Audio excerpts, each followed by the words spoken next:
kecewa. Masalah.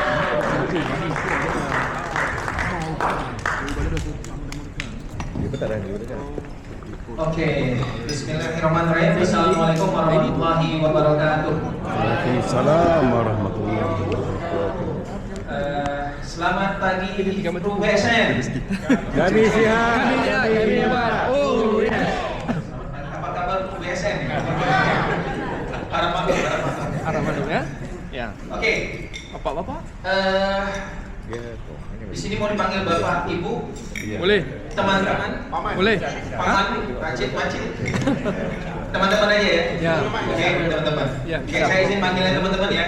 Ya, bisa. Meskipun tadi saya lihat mungkin lebih pantas saya bilang Bapak Ibu karena di sini orang-orang berprestasi semua, leader-leader yang sudah MBA juga ya, sudah pernah. Jadi untuk supaya kita lebih akrab, boleh saya panggil teman-teman. Oke? Boleh.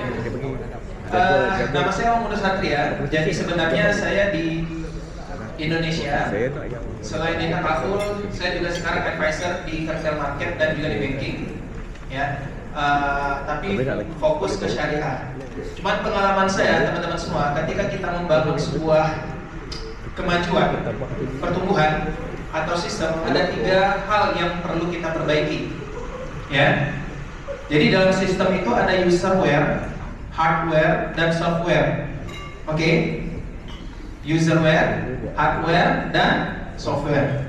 Nah, selama ini ketika saya di capital market, di Takaful, di banking, kita udah buat produk. Kita sudah buat produk syariah. Kita sudah buat produk syariah yang bagus. Kita sudah buat sistem yang bagus, tetapi pertumbuhan juga belum dapat. Problemnya ternyata di mana? Kalau sistem itu kita bicarakan adalah software, produk itu adalah hardware, userware-nya siapa? Kalau dalam bisnis teman-teman, software-nya adalah sistem agency, right? Oke. Kemudian hardware-nya adalah produk, oke. Nah, userware-nya siapa? Manusianya. Menurut teman-teman, mana lebih susah kita perbaiki, hardware, software, atau userware? Userware ya. Nah, oleh karena itu teman-teman semua, setelah saya coba pelajari tentang hardware, produk banking, produk capital market, produk Takaful, dan saya coba juga membantu dalam develop sistem bisnisnya, ternyata bisnis itu tidak akan berkembang kecuali kita juga develop userware-nya. Ya, kita berbicara tentang manusianya. Nah, pertanyaannya, bagaimana cara mendevelop manusia? Nah, oleh karena itu teman-teman, di sini saya akan sharing sedikit tentang ilmu manusia. Ya, kalau sebenarnya teman-teman ada berbicara tentang human design, ada yang pernah ikut atau mempelajari tentang human design? Pernah? Kan kita ini manusia, benar? Mungkin kita kenal dengan produk kita kenal dengan sistem kita, tapi kita mungkin tidak tahu bagaimana manusia itu bekerja. Kalau kita bicara mendevelop manusia, berarti kita harus tahu manusia itu bagaimana cara dia bekerja. Contohnya, tadi teman-teman lihat profil yang MBA tadi salah satunya time management, satu lagi apa tadi ya? Ada time management, money oriented, benar? Oke. Nah, sekarang kalau ada orang yang tidak memiliki money oriented, kira-kira dia bisa berhasil nggak di bisnis ini? Tidak bisa. Nah, sekarang bagaimana caranya membuat orang itu menjadi money oriented? Contoh ya, Cik ya. Contoh ya teman-teman ya. Siapa di sini yang cinta dunia, angkat tangannya? Cinta dunia. Siapa di sini yang cinta dunia? Cinta dunia ada? Ada. Oh, sering cinta dunia semua. Nanti saya panggil Ustadz, nanti ada Ustadz di sebelah saya. Ustadz, ini pada cinta dunia semua Ustadz. Ini baru nak start. Oke, teman-teman semua. Tadi kita berbicara money oriented. Case saya di Indonesia, sekarang saya juga sedang mentoring 100 leader di Indonesia ya, untuk mendevelop mereka supaya mereka ini lebih banyak personal production. Nah, kita buat mau menjadi builder.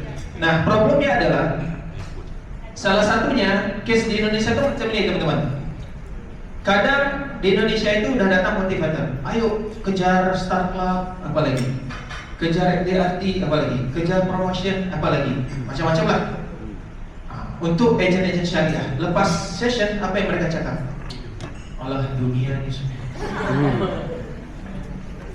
Benar? Ketika dia sudah bilang dunia ini semua, kira-kira bagaimana?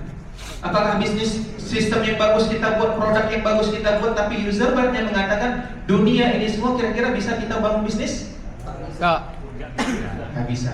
Sistem kita perbaiki, produk kita perbaiki, hardware kita perbaiki, software kita perbaiki, tapi kalau userware-nya tak kita perbaiki, mereka tak akan bisa menggunakan sistem dan produknya. Setuju? Setuju. Nah, oke. Nah, oleh karena itu di sini kita akan sedikit, tadi ada request dari manajemen untuk berbicara tentang rezeki, konsep rezeki dalam syariah itu bagaimana.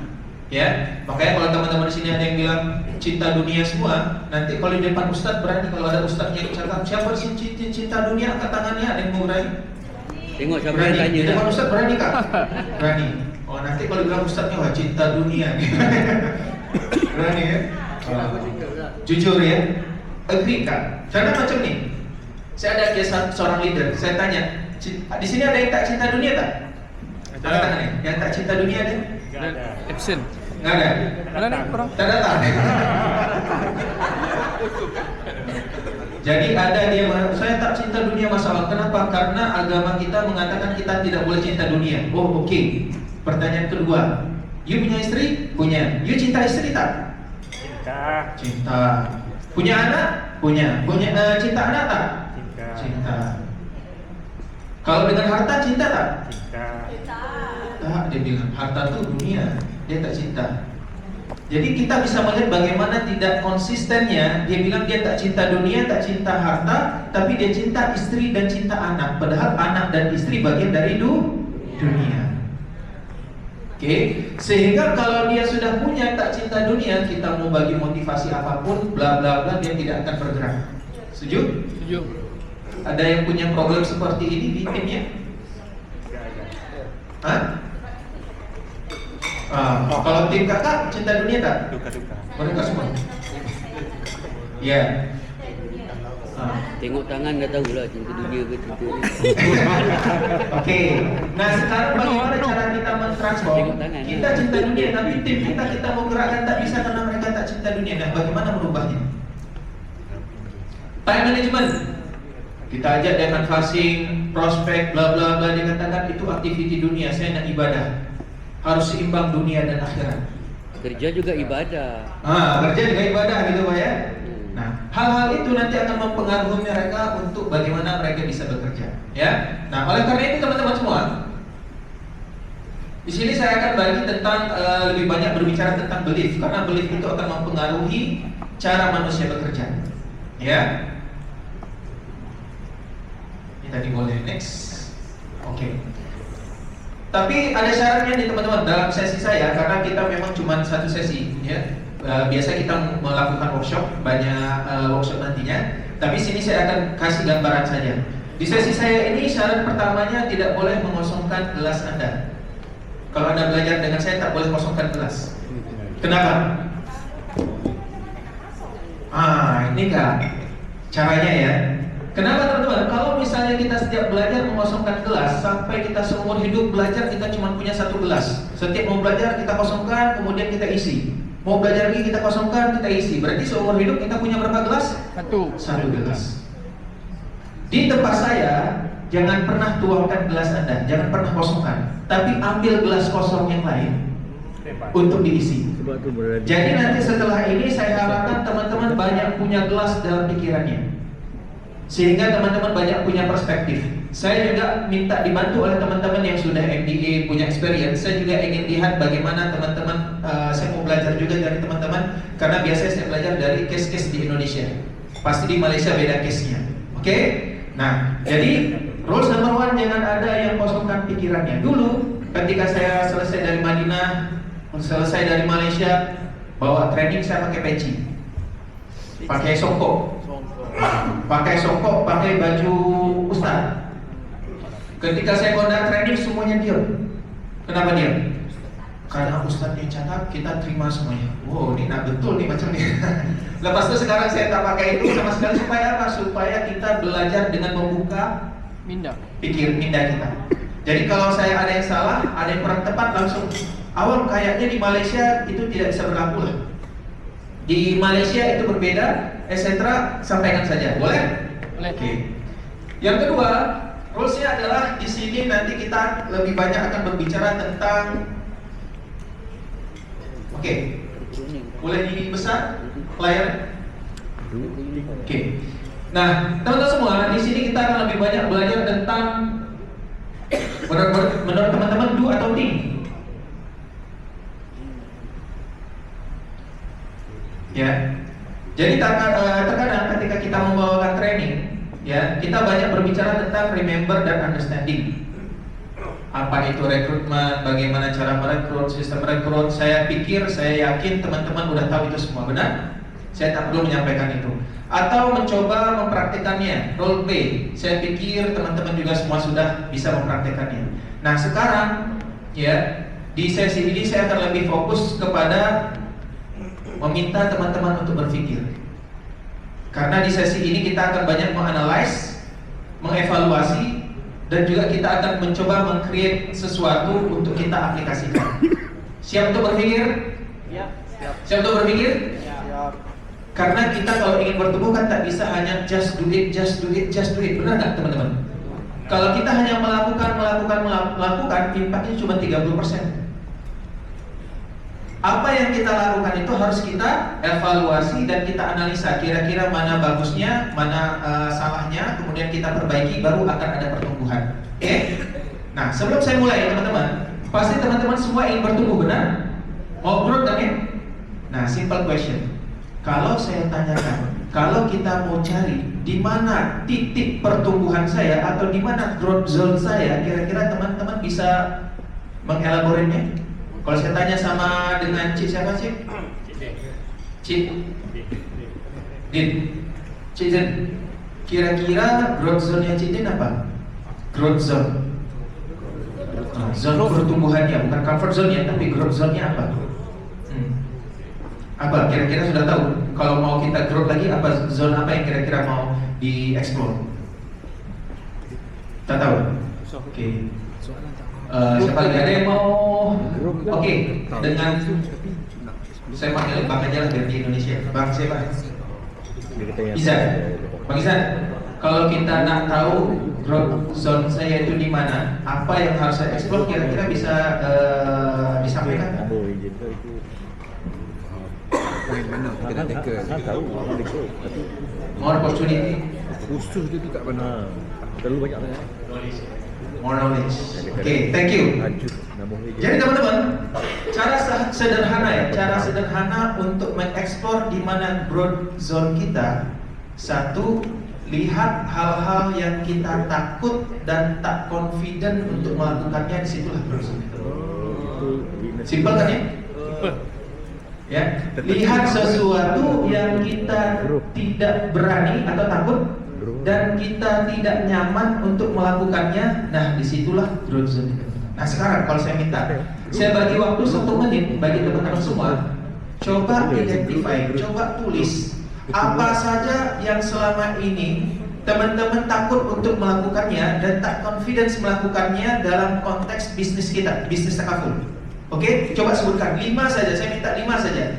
Baik itu apakah market ataukah market segment, for recruitment atau apapun itu yang teman-teman selama ini kalau masuk ke situ, ke zone itu, saya tak berani dan saya tak confident. Coba tulis.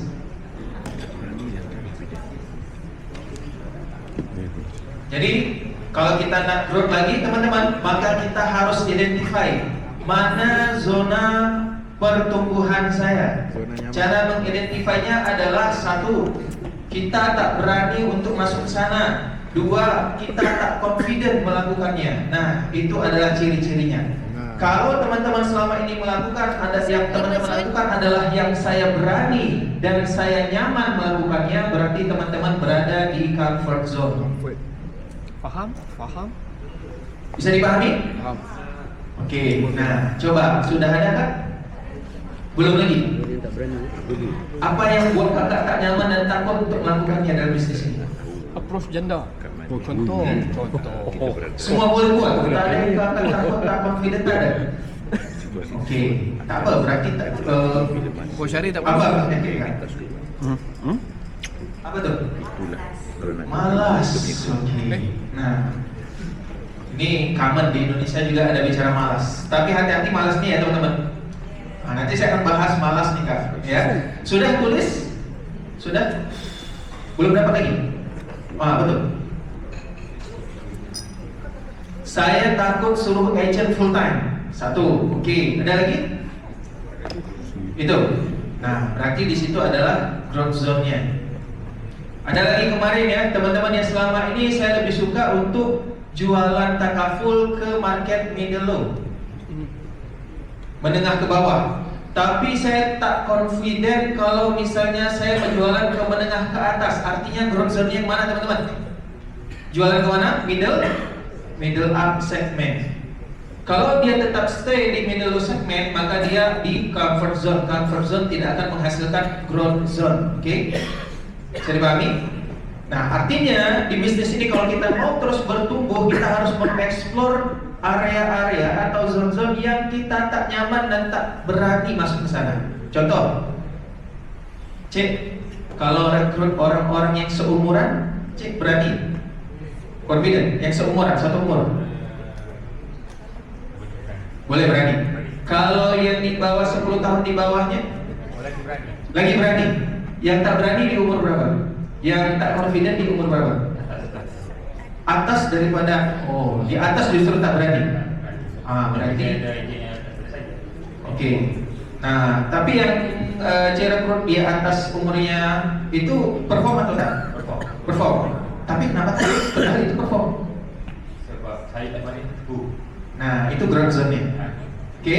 Ada juga agent waktu itu mengatakan, Mas Alang, saya tak maulah menggunakan media sosial untuk marketing. Kenapa? Tak confident. Ya, tak berani kalau pakai media sosial. Artinya itu adalah growth zone-nya dia. Jadi setiap apapun yang Anda takuti dan Anda tak confidence untuk masuk ke sana, itulah growth zone-nya dia. Oke. Nah, selama ini orang lebih selesa gunakan comfort zone atau growth zone? Comfort zone. Kalau dia stay di comfort zone, tidak ada growth zone. Dapat yang satu ya? Jadi lepas ini teman-teman semua, kalau misalnya ditanya, apakah teman-teman bisa mengidentify growth zone-nya teman-teman? Triknya satu ya, cari yang Anda takuti dan Anda tak confident. Biasanya kalau misalnya leader personal sales, dia tak akan confident untuk rekrut. Dia tak akan confident untuk team building, benar? Nah, kalau dia tak confident di situ, berarti situlah growth zone-nya dia. Nah, kalau kita sudah tahu di mana growth zone-nya dia, tinggal kita menghantarkan dia berani untuk melakukan yang dia takuti. Oke? Nah, sekarang kita akan bicara malas nih. Malas. Ada yang malas di sini? Ada yang malas di sini? Boleh ngaku? Ada yang malas? Semua malas. Semua malas. Tapi itu masih lebih bagus. Kalau ada yang mengaku dia malas, itu masih lebih bagus. Kenapa? Orang yang mengetahui dia malas, berarti dia tahu problemnya. Tak jadi mulai dia tahu. Yang paling masalah nanti kalau kita udah bicara orang-orang syariah taat, apa yang dicakap? You malas? Tak, saya tak malas, saya tawakal. Kenapa? Saya tak malas lah, saya tawakal kepada Allah. Nah, ini macam mana problemnya? Jangan kawan yang dia. Hah? Bahas. Kita bahas? Ya. Tak payah bahas, tinggalkan saja. Bab. Kayaknya macamnya banyak yang kena isu ini ya. Ya. Tak malas, cuma Tawakal. Oke, teman-teman semua. Tawaduk.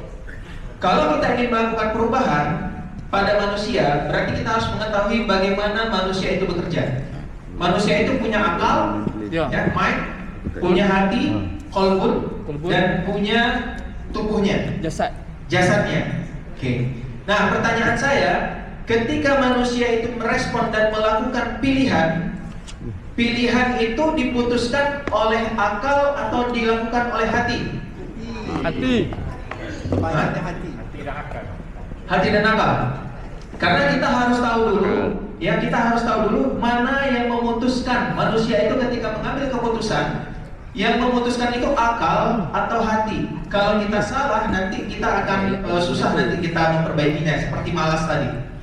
Hati. Yang bilang akal, angkat tangannya. Akal. Yang bilang hati? Saya. Oh, banyaknya hati. Yang bilang akal kenapa? Akal lah pemandunya. Akal lah pemandunya. Oke, yang bilang hati kenapa?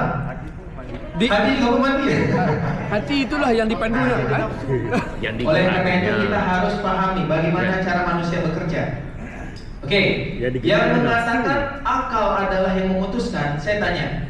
Seorang agent mengetahui bahwasannya kalau dia mau sukses, dia harus melakukan prospek, dan prospeknya adalah 30 kali per hari. Dia tahu, tapi dia tidak melakukan. Kena panggil pusat melihat. Berarti meskipun akalnya tahu, kenapa dia tidak melakukan? Sebab hatinya tak merelakan Nah, melakukannya. pertanyaannya berarti yang memutuskan siapa? Hati. Ya, hatilah yang memutuskan. Oke, nah sekarang teman-teman tahu ya, yang memutuskan adalah Hati. hati. Berarti harus hati. Hati-hati Ya. dengan hati. Dalam bahasa Arab, Jangan dalam jatuh bahasa hati. Arab, hati itu memutuskan itu bahasanya adalah Dia. ikhtiar. Ini kita akan masuk ke malas ya. Kita akan berbicara tentang malas. Ikhtiar itu teman-teman semua artinya adalah memutuskan, bukan usaha. Usaha itu beda lagi ya. Ikhtiar itu adalah keputusan. Jadi manusia ketika membuat keputusan itu ada dalam hatinya. Tetapi secara bahasa, ikhtiar itu akar katanya sama dengan khair. Khair itu adalah baik, arti bahasa Melayunya. Oke? Jadi manusia itu, hati itu ketika memutuskan, dia memutuskan sesuatu yang dia anggap baik. Ya, jadi ikhtiar itu selalu memutuskan yang dianggap baik. Nah, pertanyaan saya, kenapa ada orang yang memutuskan untuk tidak melakukan sesuatu atau dia malas? Baik itu dia. Karena hatinya menganggap malas itu, perbuatan malas itu adalah yang baik ketika itu. Contoh, saya pernah diminta datang ke sebuah daerah di Indonesia. Di situ leadernya adalah leader-leader senior. Manajemen minta datang saya ke sana. Awal datang yuk ke sana bagi motivasi untuk rekrut. Saya cakap, itu leadernya leader baru atau leader lama? Leader senior semuanya. Oke, kalau leader senior, saya yakin mereka sudah tahu kenapa harus merekrut. Mereka sudah tahu sistemnya dan semuanya sudah tahu. Pertanyaannya, kenapa mereka tidak mau merekrut lagi? Benar?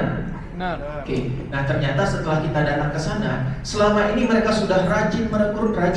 Ternyata sudah merekrut, agen-agen yang direkrut tidak aktif sama sekali. Sehingga mereka melihat, saya ketika merekrut keluar effort, keluar uang, keluar duit, tapi tidak menghasilkan sesuatu. Sehingga dia menganggap tidak merekrut lebih baik daripada merekrut. Sehingga hatinya melakukan ikhtiar, lebih baik saya tidak merekrut. Kenapa? Karena hatinya menganggap tidak merekrut lebih baik daripada merekrut. Karena hati kita selalu condong memilih yang baik. Bisa dipahami? Nah, jadi kalau ada kondisinya dia tidak mau merekrut karena dia anggap, wah malaslah saya merekrut. Kenapa? Nah, ketika kenapa ternyata saya sudah merekrut berkali-kali, tak ada hasil sama sekali. Jadi itu apa saya rekrut? Jadi dia memilih untuk tidak merekrut karena dia menganggap tidak merekrut lebih baik daripada merekrut. Bisa dipahami? Itu cara kerja hati. Ya. Jadi ikhtiar itu selalu memilih yang dianggap lebih baik. Oke? Nah, sekarang kalau misalnya tadi kita sudah sadar, oh kita ini memang malas. Berarti problemnya di mana? Malas. Jismu. Nafsu. Bisikan setan. Seriously, teman-teman, saya pernah ditanya kan company ketika undang saya, oh kita mau transform agent kita dari builder to builder bla bla bla. Cuman problem mereka adalah kenapa kita kesulitan ketika ingin melakukan itu kepada agent-agent syariah. Ini seriously pertanyaan seperti itu. Padahal kita buat sistem yang sama, training yang sama, produk yang sama, tetapi hasilnya kenapa berbeda? Wah, ini kan susah pertanyaannya teman-teman. Nah, cuman saya buat simulation seperti ini teman-teman, simulasinya. Kalau saya tanya sama teman-teman, ya, ini kita bicara agama sedikit boleh? Boleh. Oke. Misalnya ada agent A. Hah? E.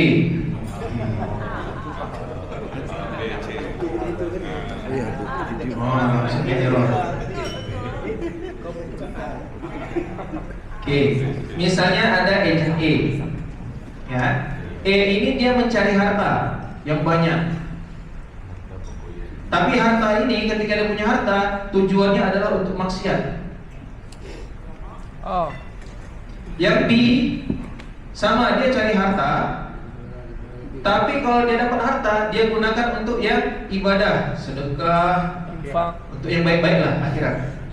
Nah, pertanyaan saya teman-teman, kalau kita masukkan variabel setan, Syaitan. pakai top, syaitan, Ya, iblis.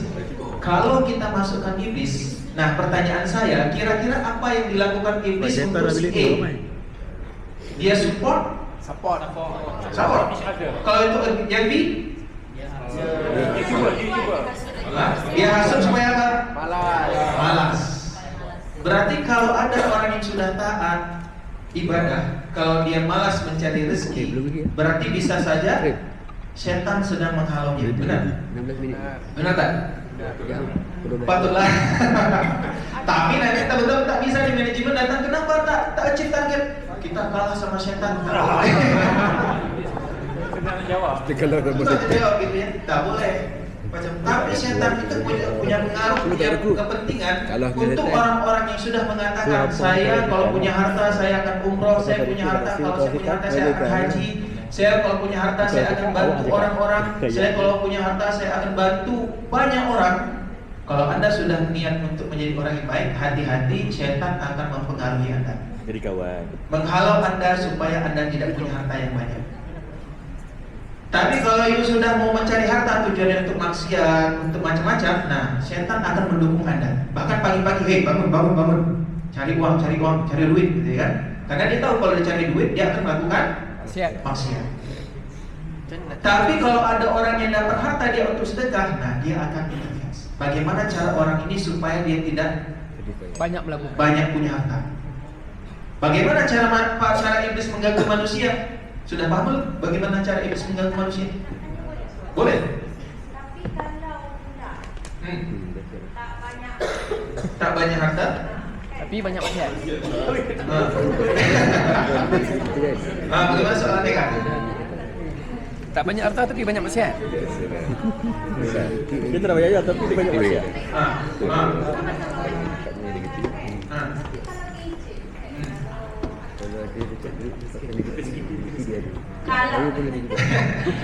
kalau kita ejen dewasa, and then ejen muda ni, yang Ada ejen hartanya tak kanak-kanak tahu. lah.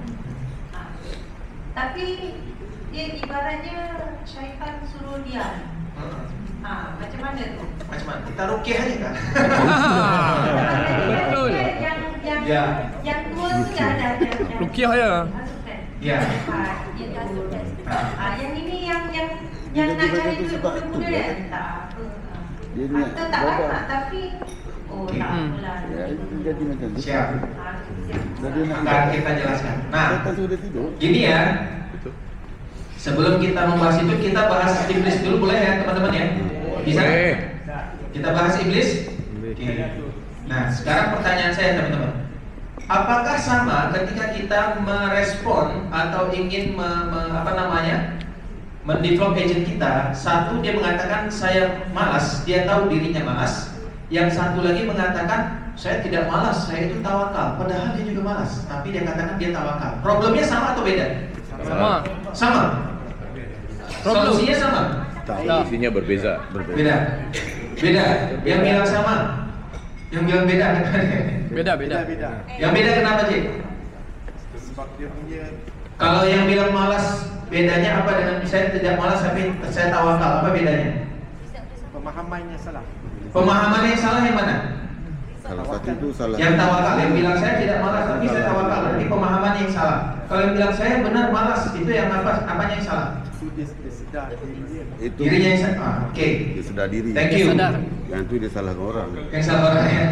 Teman-teman semua, Tuhan. kalau ada yang mengatakan saya malas dan dia mengakui dirinya malas, berarti yang bermasalah adalah kolbunnya, hatinya.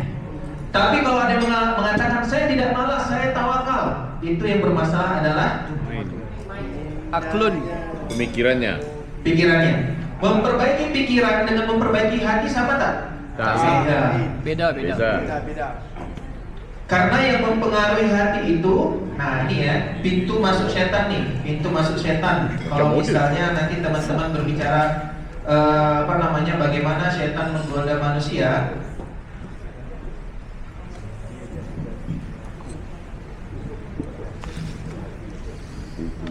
Ya, kalau kita bicara bagaimana setan menggoda manusia, ini sangat penting nih, teman-teman. Pintu masuk syaitan.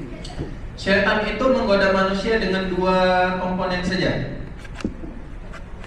Yang pertama namanya, kalau di kolbun itu syahwat.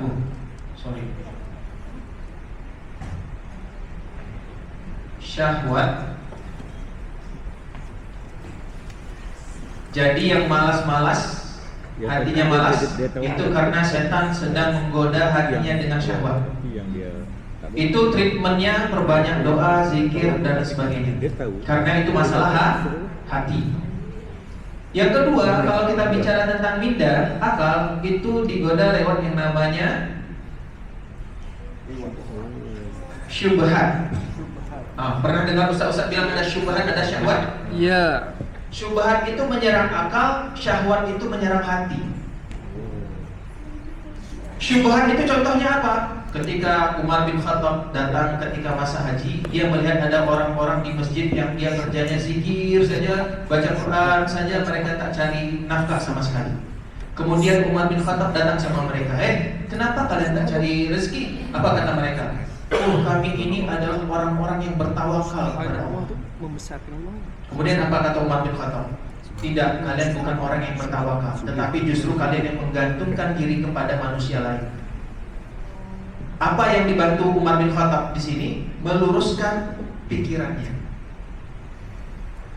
Ya, meluruskan pikiran. Saya ulang. Ulang dari mana? Di awal tadi. Awal. Assalamualaikum warahmatullahi wabarakatuh. Umar bin Khattab ya. Oke. Jadi Umar bin Khattab ketika itu datang ke sebuah kelompok. Mereka sedang doa, zikir, baca Quran. Kemudian Umar bin Khattab menanyakan kepada mereka, kenapa kalian tidak mencari rezeki untuk makan?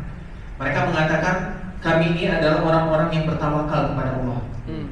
Kemudian Umar bin Khattab mengatakan, tidak, mereka sesungguhnya tidak bertawakal kepada Allah, tapi sesungguhnya mereka menggantungkan diri kepada manusia lain untuk dapat rezeki. Maksudnya apa? Maksudnya karena mereka hanya doa, mereka hanya baca Quran. Dari mana mereka dapat makan? Berkat dari orang kan? Dari orang lain. Berkat dari orang lain. Minda. Sedekah orang lain. Makanya Umar bin Khattab mengatakan, kalian ini bukan orang-orang bertawakal, karena konsep tawakal itu tidak seperti itu. Nah, sekarang teman-teman punya tip yang bermasalah dengan masalah tawakal? Ada. Tanya target dua, tawakal aja sama Allah, target macam itu, ya sudah macam itu. New agent tawakal lah. Ya. Kenapa you tak achieve? Udah ditakdirkan sama Allah. Yang tawakal ni yang media sosial ni. Tawakal. Kalau sudah ada perkataan-perkataan seperti itu, yang bermasalah hatinya atau mindanya? Mindanya. Nah, ini yang akan kita bahas, minda ini. Ya, sekarang sudah jam berapa? Apa treatment? Treatmentnya? Treatment kalau masalah syubhat itu tak bisa hanya doa dan zikir, minta sama Allah, tak bisa. Namanya syubhat itu harus kita counter.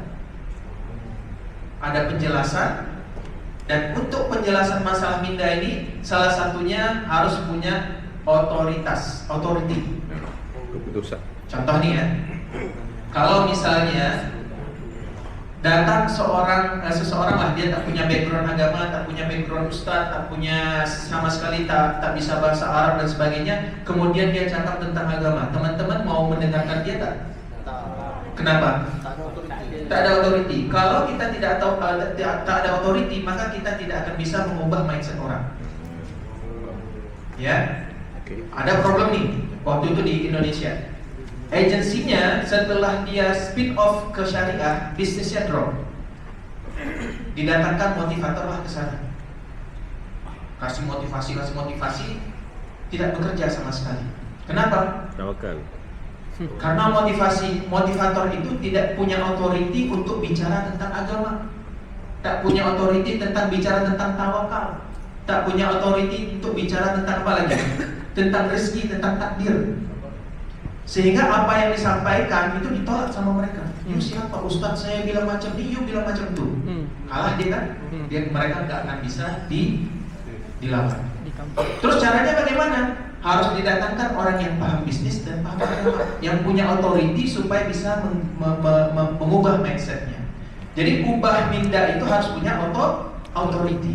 Yang kedua harus repetisi, harus sering-sering diulang. Ya, supaya mindset itu berubah. Itu baru ada 5 cara untuk mengubah mindset. Itu ya. Nah, sekarang teman-teman semua,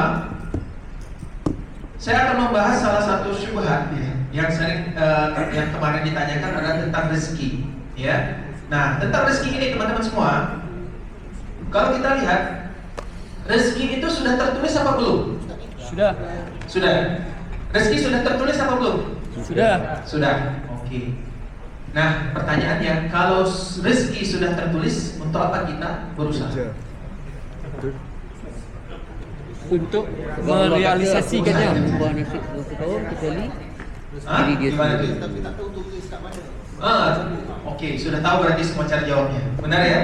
Nah, pertanyaannya, Mas Awam, kita semua sudah tahu cara jawabnya, tetapi kenapa agent tak mau dengar kita? Authority. Ada sanad. You siapa? Bukan Ustaz. You cakap-cakap macam tentang takdir dan sebagainya. You paham tak? Nah, ketika kita tidak punya authority, perkataan kita tuh tak bisa masuk ke dia. Benar tak? Benar. You cakap macam itu, tapi waktu saya datang, Ustaz saya cakap itu dunia bla bla bla, udah dia belum. Terus macam mana masalahnya? Berarti leader-leadersnya harus jadi Ustaz dulu. Supaya bisa Ada tak Ustaz? authority. Ya. Nah, sekarang kita akan bicara tentang rezeki. Teman-teman semua, sebelum nanti kita di akhirat, ada 4 pertanyaan sebenarnya yang akan ditanyakan kepada diri kita, tentang umur kita, tentang tubuh kita, apa yang kita lakukan, tentang masa muda kita kemana. Tapi yang paling menarik dalam hadis ini adalah tentang harta. Harta itu 2 pertanyaannya. Tadi kalau tentang umur, untuk apa you gunakan? Oke? Tapi ketika tentang harta, pertanyaannya 2. Apa saja itu? Dari mana dapat? Dari mana dapat? Kemana dibelanjakan? Kemana dibelanjakan? 2. Ya. Dari mana you dapat? Kemana you belanjakan? Itu aspek harta. Nah, oleh karena itu teman-teman semua, problemnya adalah dalam pengajaran Islam kita sering sekali belajar tentang infak. Benar tak? Infak, paham semua infak? Kalau saya katakan iktisab, pernah dengar kata iktisab belum? Tak pernah? Tak pernah ya? Iktisab tak pernah ya? Iktisab. Tapi infak kita semua tahu, benar? Nah, ajaran agama kita yang sering diajarkan, sering sekali orang-orang yang sudah taat beragama diajarkan untuk infak. Infak itu spend dan spend, benar?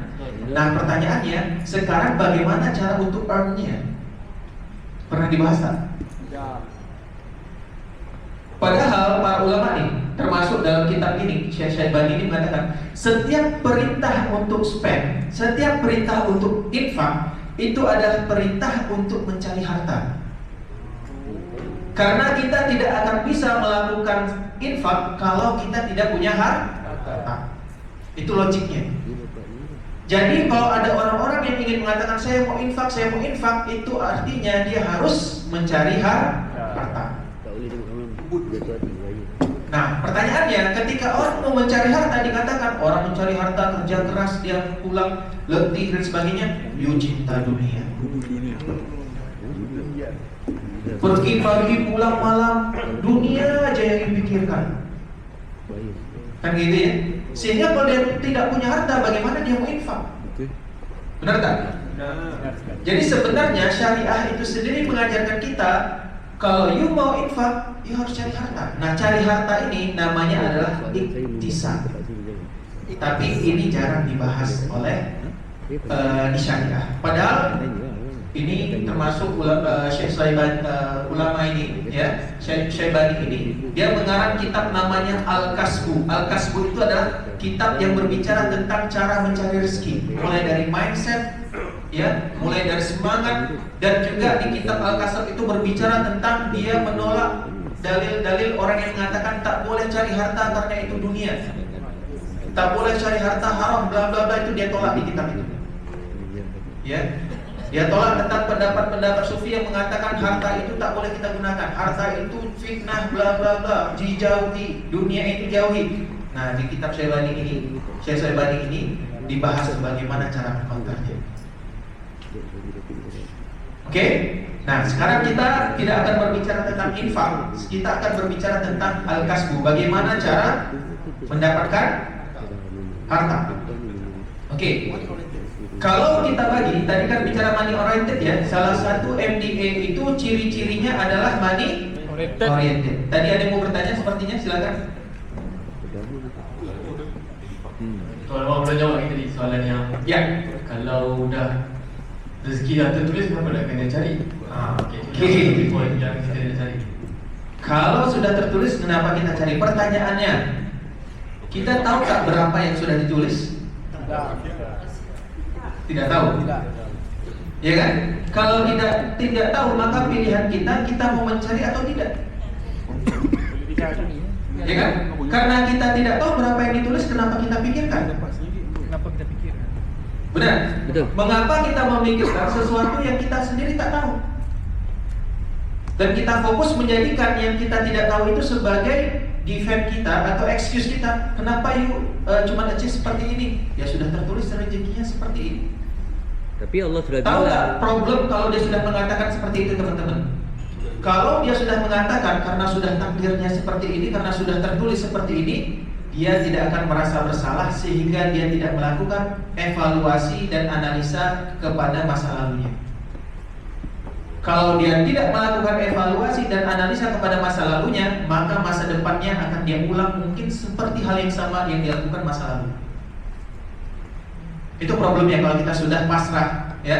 Udah takdirnya macam ini sudah tertulis. Kalau dia tidak merasa bersalah dengan itu, dia anggap yang sudah lalu itu oke-oke saja, tak ada yang perlu kita perbaiki. Benar tak? Benar. Nah, makanya untuk hal-hal seperti itu kita cuma mengatakan kepada dia, "You tahu tak berapa yang sudah ditulis?" Tak tahu. Bisa tak ditulis mungkin banyak, bisa sedikit, bisa. Benar tak? Karena kita tidak tahu, itu di luar kontrol kita, ya sudah tak perlu dipikirkan. Kenapa kita harus memikirkan sesuatu yang kita tidak tahu sama sekali? Nah, sekarang fokusnya pilihannya kepada kita. Sekarang pilihannya yang dalam kontrol kita adalah kita mau melakukan atau tidak melakukan. Oke? Nah, itu yang menjadi pembicaraan kita. Ya, meskipun apapun yang kita lakukan ini nanti sebenarnya yang tertulis seperti itu, tetapi tertulis itu pun berdasarkan usaha kita. Cuman karena Allah sudah mengetahui masa depan, masa lampau, apapun yang kita lakukan, ya Allah sudah akan tahu apa yang akan terjadi. Benar? Nah, sehingga jangan lihat dari sisi Allah, lihat dari sisi kita sebagai manusia. Sebagai manusia kita tidak tahu rezeki yang ditulis berapa. Sebagai manusia kita tidak tahu masa depan. Sebagai manusia kita tidak tahu bahkan esok apa yang terjadi. Maka dalam perspektif atau POV manusia, yang diperintahkan adalah pilihlah yang terbaik. You mau lakukan atau tidak lakukan berdasarkan pertimbangan you sendiri. Oke, kira-kira itu dulu ya. Nah, Pak. Tanya Pak. Disebabkan ada orang yang berpendapat bahawa Dia bisa jawab. sebenar-benarnya di luar mahfuz ke macam apa? Kita perjalanan hidup kita ni dah tentu dah sebenarnya. Ada. Boleh berubah. Ataupun adakah hadis yang kuat yang kita boleh guna hujah untuk memberitahu orang-orang ini sebenarnya dalam kehidupan ni sebenarnya ada step dalam hidup kita ada cabang. Kamu boleh pilih A atau B, kamu pilih B dia jadi dah. Kamu pilih A. Bawa poster. Ini macam poster yalah maksudnya announcement dan atau hadis yang kita Chat GPT untuk membetulkan Ya. minda orang seperti ini. Oke, terima kasih Pak atas pertanyaan. Ini jadi pertanyaan kajian gitu. Ya. Oke, Sarjana. sebenarnya untuk men-solve problem itu kita harus one on one dengan orangnya gitu Pak. Tapi secara general ya teman-teman, secara general. Biasanya saya akan bicara seperti ini. Berbicara tentang takdir ada dua dimensi teman-teman. Satu, bicara tentang ilmu Allah. Kalau kita bicara tentang ilmu Allah, Allah apakah sudah tahu apa yang terjadi esok? Sudah. Apakah Allah sudah tahu siapa yang masuk surga, masuk neraka? Sudah. Sudah kan ya? Jadi kalau kita bicara ilmu Allah, Allah sudah tahu itu semua. Oke. Tapi pengetahuan Allah itu apakah terjadi karena Allah paksa atau Allah kasih kita pilihan untuk memilih, tapi kita memilih sesuatu itu. Contoh nih, Allah membebaskan kita, yuk mau masuk neraka atau mau masuk surga, benar? Benar. Nah tapi apapun pilihan kita, Allah tahu tak? Tahu? Tahu kan ya? Jadi dalam ilmu Allah tidak ada yang berubah, tetapi ilmu Allah itu dibangun atas dasar pilihan kita masing-masing. Betul. Bisa dipahami? Jadi kita itu tidak seperti robot Pak. Oh sudah ditentukan kita tinggal melaksanakan, bukan seperti itu. Tapi yang dimaksud ilmu Allah itu apapun pilihan kita, kita diberikan kebebasan untuk memilih. Tetapi apapun yang kita pilih Allah sudah tahu. Bisa dipahami maksudnya? Pak Wan, Ya. boleh saya cuba nak membuat satu konklusi? Ya. Bukanlah untuk end the story, cuma Ya. kita Apa nak yang dapatkan story lebih nak lebih memahami. Oke. Oh banyak case-nya macam ini di sini. Ya. Banyak. Okey. Banyak ya. Macam kita tahu kan, satu quotes lah. Sesungguhnya perancangan Allah itu lebih baik daripada perancangan manusia.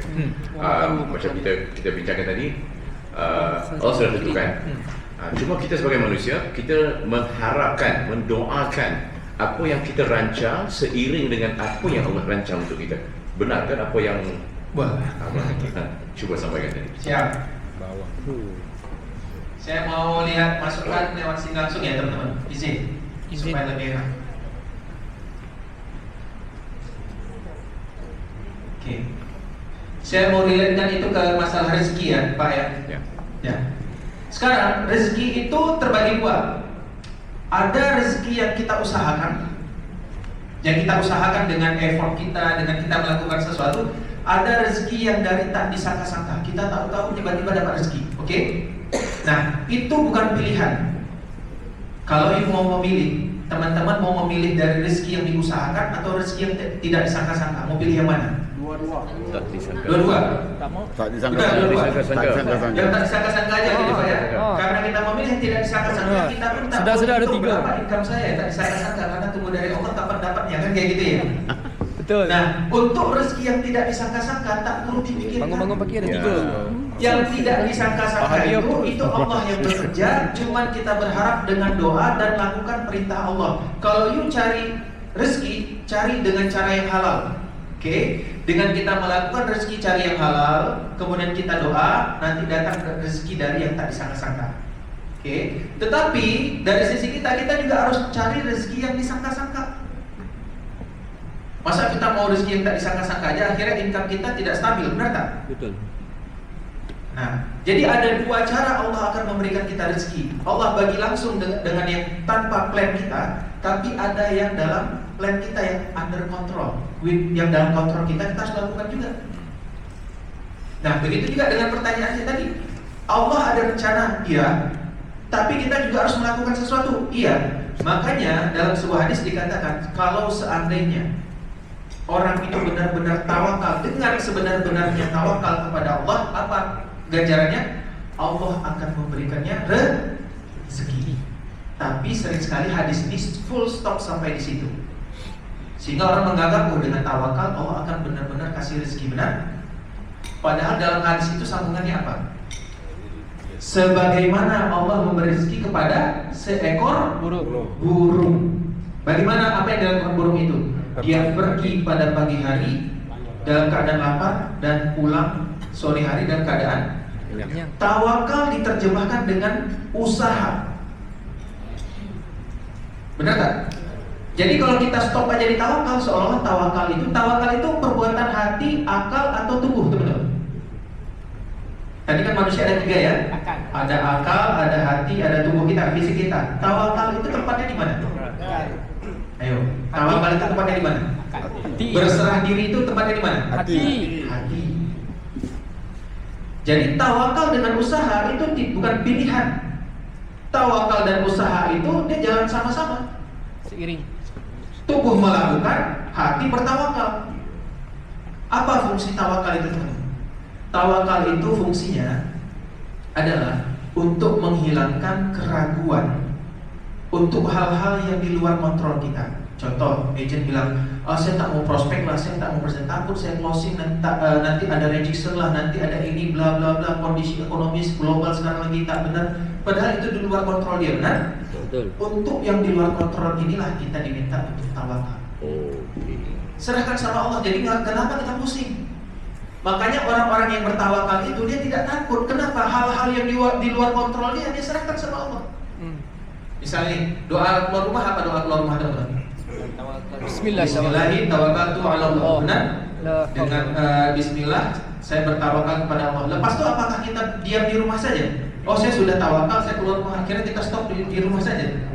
Justru ketika kita bismillah tawakal kepada Allah, kita keluar rumah, artinya hal-hal yang di luar kontrol kita, di luar sana kita serahkan sama Allah, dan yang dalam kontrol kita manage. Jadi itu fungsinya tawakal.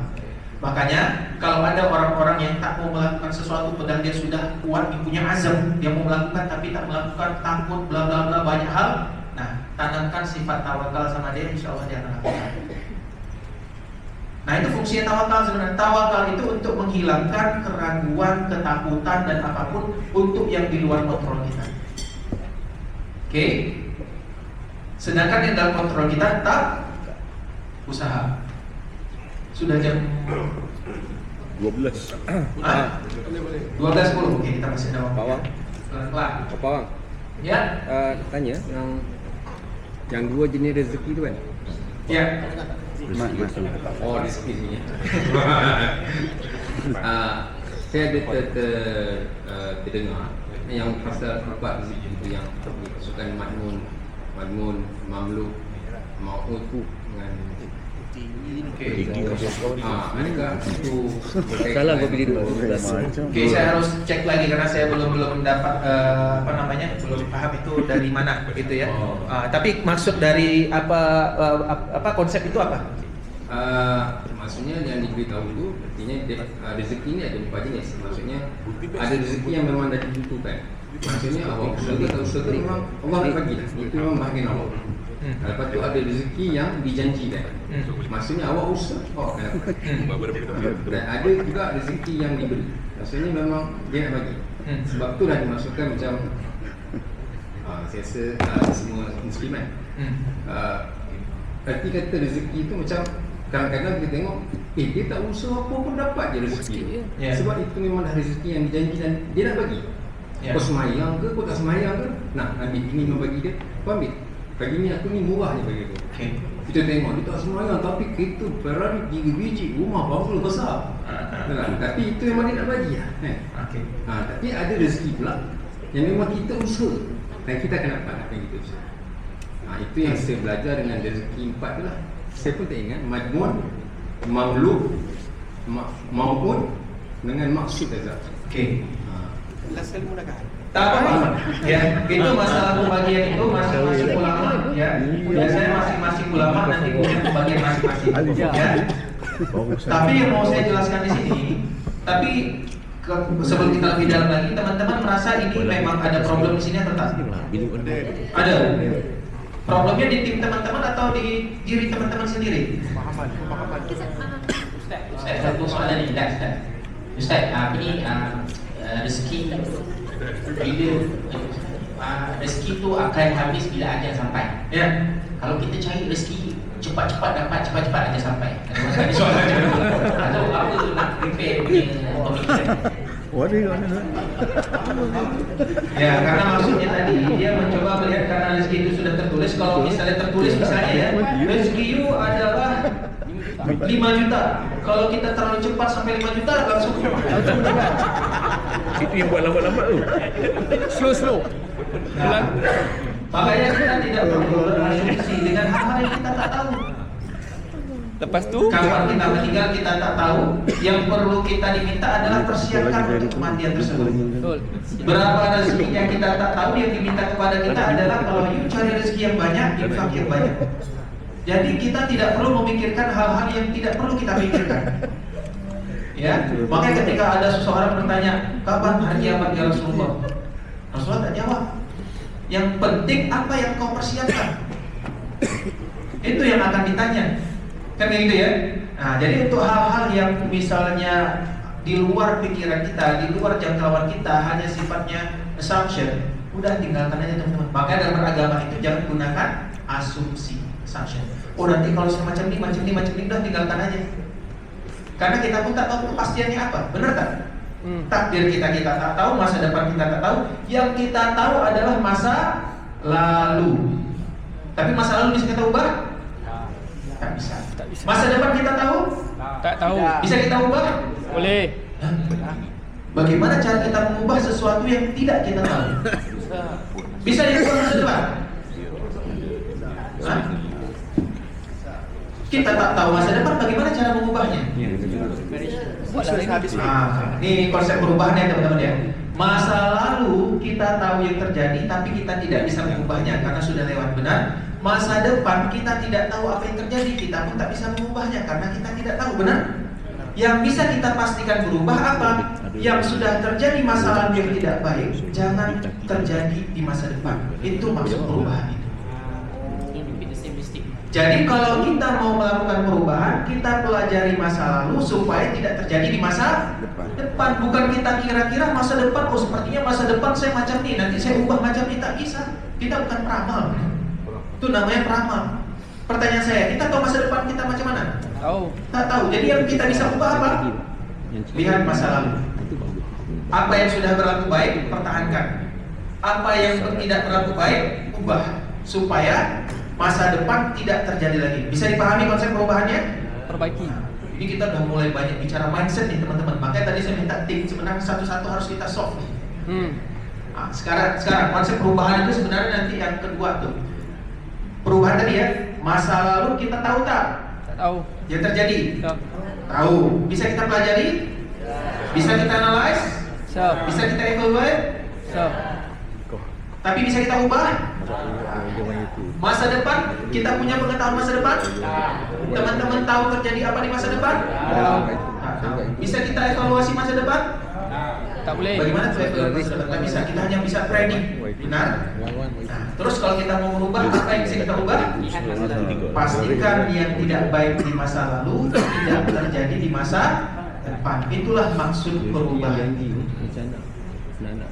Dapat ya teman-teman ya? Jadi kalau teman-teman ingin berubah, maka jangan pernah lupakan masa lalu. Oke? Kalau misalnya kalau udah masuk tahun baru, udah tutup tahun-tahun yang udah lepas, lupakan, itu bahaya. Kalau kita sudah melupakan masa lalu, kita tidak bisa merancang masa depan untuk berubah. Karena bisa saja orang yang melupakan masa lalu, dia akan melakukan hal yang sama di masa depan. Benar tak? Oke, kita masuk kemari dulu ya konsep ini teman-teman.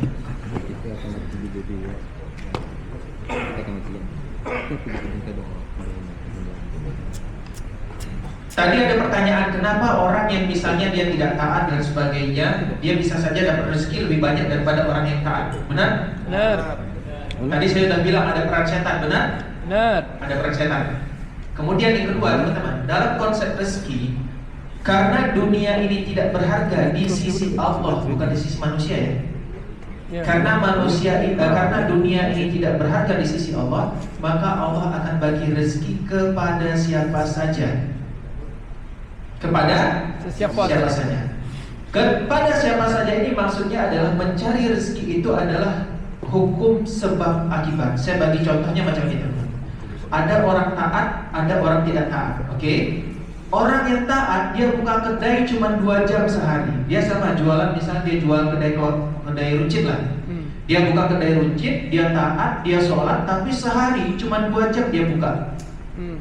Ada satu lagi nih, dia tak sholat, kemudian dia pergi maksiat dan sebagainya, tapi dia buka kedainya dari jam 7 pagi sampai jam 8 malam. Oke? Kira-kira berdasarkan ilmu manusia, siapa yang rezekinya akan lebih banyak? 78. Yang taat tapi buka kedai cuma 2 jam, atau yang tidak taat tapi buka kedai 10 jam? 10 jam. Padahal dia tak taat. Itu cara kerjanya. Makanya Allah mengatakan di dunia, terkait dunia Allah menggunakan sifat Ar-Rahman. Ar-Rahman itu apa artinya? Pemurah. Maha pemurah. Dia bagi kepada siapa saja, baik dia taat atau tidak taat. Selama dia ada usaha, Allah bagi usahanya. Jadi tak bisa kita kata, oh saya kan sholat 5 waktu sehari, jadi saya cukup prospek 10 aja nanti akan dapat hasil yang lebih besar. Tak bisa. Ya? Oke, bisa dipahami maksudnya teman-teman? Jadi karena Allah itu Maha Rahman, yarzuqu man yasha, memberikan rezeki kepada siapa saja yang dia inginkan tanpa hisab, maka Qarun, kenal dengan Qarun? Kenal. Meskipun Qarun itu tidak beriman, dia Ada tidak nama. kaya. Kaya. Meskipun Fir'aun itu sejahat itu, dia bisa berkuasa tak? Biasa. Karena dia menggunakan ilmu sebab akibat. Tetapi Qarun dan Fir'aun menggunakan ilmu sebab akibat untuk hal-hal yang haram. Contoh, orang bisnis dengan riba bisa untung tak? Untung. Tetapi keuntungannya haram. Ya, ada orang yang berbisnis tanpa riba, bisa untung tak? Bisa. Makanya yang jadi di akhirat nanti ditanyakan, dari mana kau dapatkan, dari halal atau haram? Nah itu kalau kita bicara tentang syariat. Syariat hanya menanyakan, you dapat harta halal atau haram. Kemudian ketika you dapat harta, you salurkan, you spend untuk halal atau haram. Ini pertanyaan di akhirat. Oke. Nah, fokus kita di bisnis adalah sambil kita menjaga kita harus halal, kita juga bagaimana untuk meningkatkan bisnis kita, benar? Ya. Meningkatkan income kita, earning kita. Caranya gimana? Nah, sebelum kita bicara cara ya teman-teman, masih kuat tak teman-teman untuk berpikir? Boleh. Atau sudah letih? Ini banyak berpikir. Boleh. Pertanyaan saya, ada tak doa untuk meminta harta? Banyak. Ada. Hafal teman-teman doanya? Apa tidak? Insya Allah. Ada tak doa untuk meminta miskin? Ada. Hah? Mana ada? Ada tak doa minta miskin? Ada tak? Ada. Ada. Kalau minta kaya ada? Ada. Berarti secara doa harapan kita minta kaya semua. Benar? Ada teman-teman sini yang doa kepada Allah minta miskin? Tak ada. Nah teman-teman, ini ada hadis dari Rasulullah SAW yang mengatakan Rasulullah itu minta untuk dihidupkan dalam keadaan miskin. Tak ikut Rasulullah nih teman-teman.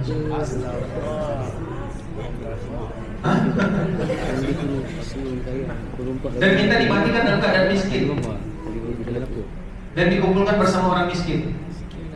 Difoto lagi itu menjadi quote. Ya. Saya tak berhasil, kenapa? Karena saya ikut Rasulullah. Rasulullah aja minta saya supaya minta miskin. Ya udah saya miskin saja. Nah, makanya agama itu perlu bimbingan teman-teman. Kalau kita lihat dalam hadis lain, justru Rasulullah berlindung dari namanya kefakiran, wal qillah itu sedikit harta, wa dillah itu hina. Jadi mana yang benar doanya? Minta miskin atau dihindari miskin? Hindari miskin. Dua-duanya benar. Dua-duanya hadis. Nah, ada ulama yang mengatakan hadis yang pertama kurang kuat secara sanad hadisnya. Yang kedua lebih kuat. Ya. Tapi meskipun hadis yang pertama tadi minta miskin itu benar, cara memahaminya seperti ini teman-teman. Supaya kita tidak salah paham, hadis itu cara memahaminya adalah ya, kalau kita bicara miskin, Rasulullah miskin atau kaya? Kaya. Terus kaya. Rumah Rasulullah aja macam itu kecil. Ya. Dia sedekah. Kaya. Nah, bagaimana cara memahaminya? Cara memahaminya Allah adalah Rasulullah itu kaya secara earning. Tapi karena spendingnya banyak, dia tak ada menyisakan apapun. Jadi kalau kita tanya harta Rasulullah banyak tak? Banyak harta Rasulullah dari posisi earning, ya, pendapatan. Kalau kita bicara pendapatan, kaya. Tetapi karena ketika dia dapat harta, dia salurkan uangnya sehingga yang tinggal sedikit. Jadi kalau kita mau belajar tentang bagaimana Rasulullah dulu, Rasulullah bukan miskin secara earningnya sangat kaya ketika itu. Tetapi Rasulullah tidak simpan untuk dirinya karena beliau seorang nabi. Jadi secara income kaya, tetapi secara harta tak ada. Kenapa? Habis semua untuk. Nah, sekarang pertanyaannya, banyak orang salah, dia ingin miskin ketika dalam posisi earning. Benar? Posisi earning ingin miskin, tak ada. Earning itu diminta kita untuk kaya sebanyak-banyaknya. Kenapa? Supaya kita bisa infak. Makanya perintah untuk infak adalah perintah untuk mencari rezeki. Mau infak banyak harus punya harta banyak. Makanya Rasulullah SAW hartanya banyak digunakan untuk infak. Oke, bisa didudukkan permasalahannya teman-teman. Jadi Rasulullah kaya atau miskin? Kaya. Secara earning kaya, banyak. Tapi karena digunakan untuk spending, ya rumahnya kecil ya apa, tapi spendingnya untuk infak bla bla bla banyak. Nah, sebagian sufi mengatakan kita tak boleh punya harta bla bla bla karena Rasulullah miskin. Dia melihat dari sisi aset yang Rasulullah punya. Padahal Rasulullah punya aset sedikit bukan karena earningnya sedikit. Karena apa?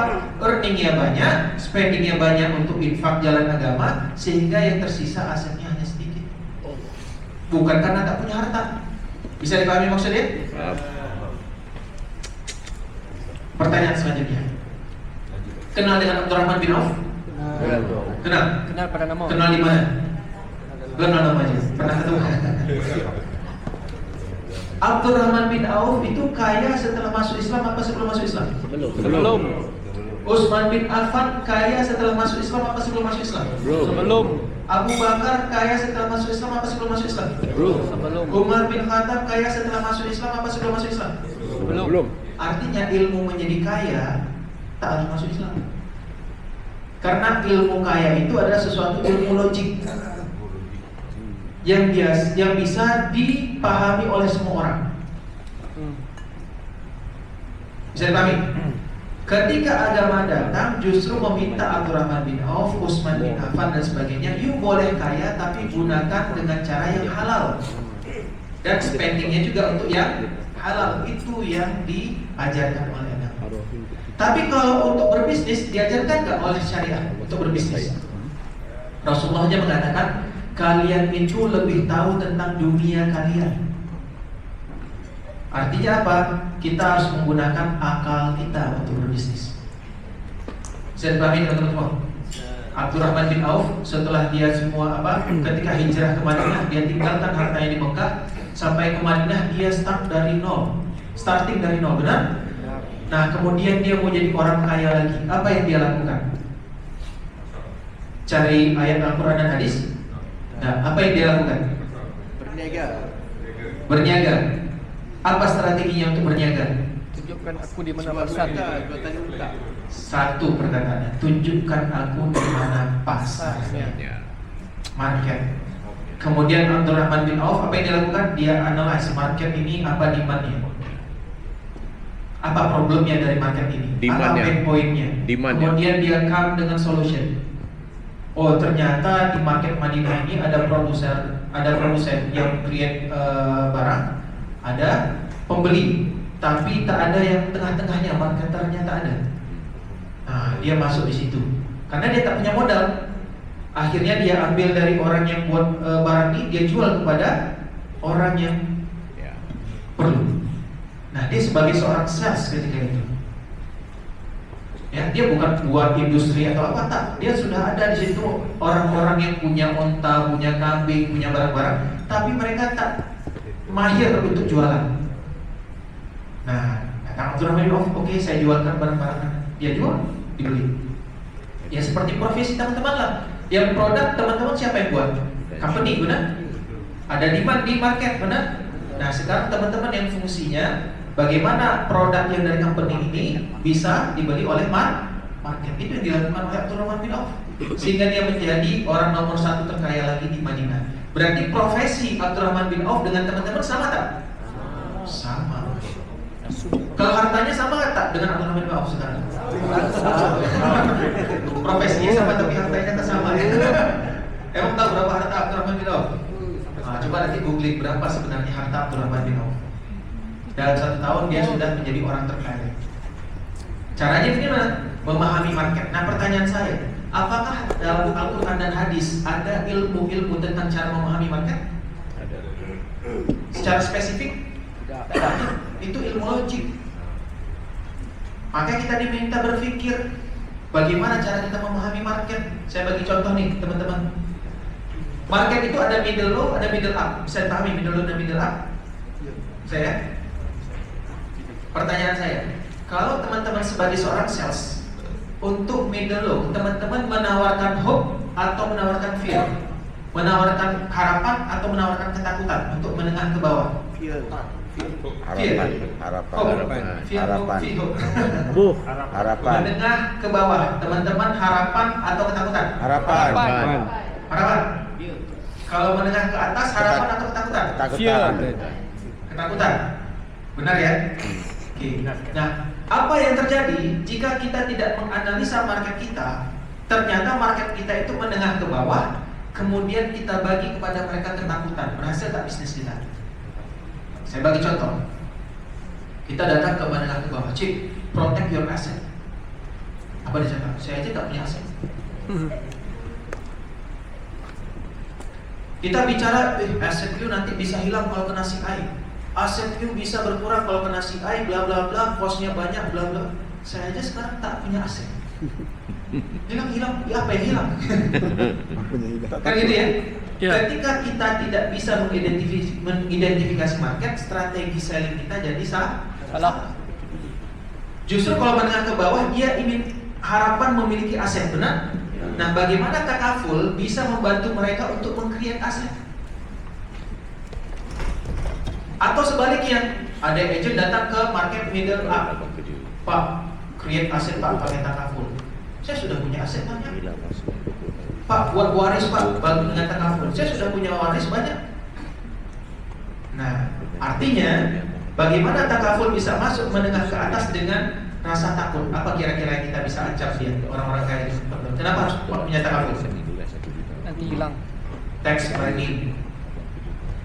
Orang-orang kaya takut dengan tax, benar tak? Betul.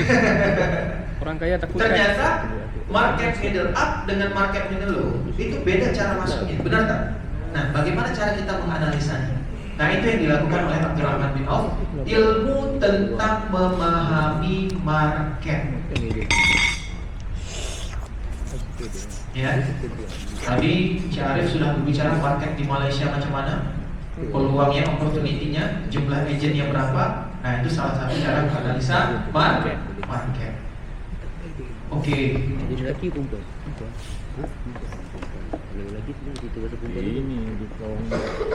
Jadi tadi teman-teman, saya ulangi, untuk mencari rezeki itu ada yang berdasarkan effort kita, ada yang memang dari hal tidak disangka-sangka. Hal yang tidak disangka-sangka, ya teman-teman raih dengan apa? Cara bertakwa. Ada satu case contohnya waktu itu di Indonesia, ada seorang leader mengatakan kepada saya, Mas Awam, ternyata untuk istiqomah di jalan yang halal itu susah. Dia offer insurance takaful kepada kliennya, cuman kliennya non muslim ketika itu. Dia tak mau polisi yang takaful, dia maunya yang insurance.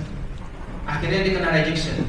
Mas Awam, kalau misalnya rejectionnya cuman small case, saya bolehlah, saya tak saya reject juga, sudahlah kan gitu ya.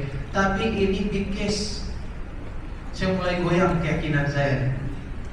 Apa ya, cakap sama customer you? Ya, customer saya tanya, kenapa saya harus closing dengan takaful? Saya maunya insurance. Kemudian apa yang dijawab? Saya jawab, karena saya muslim, saya harus over takaful. Ya itu masalah you lah, kalau dari sisi customer kan kayak gitu ya.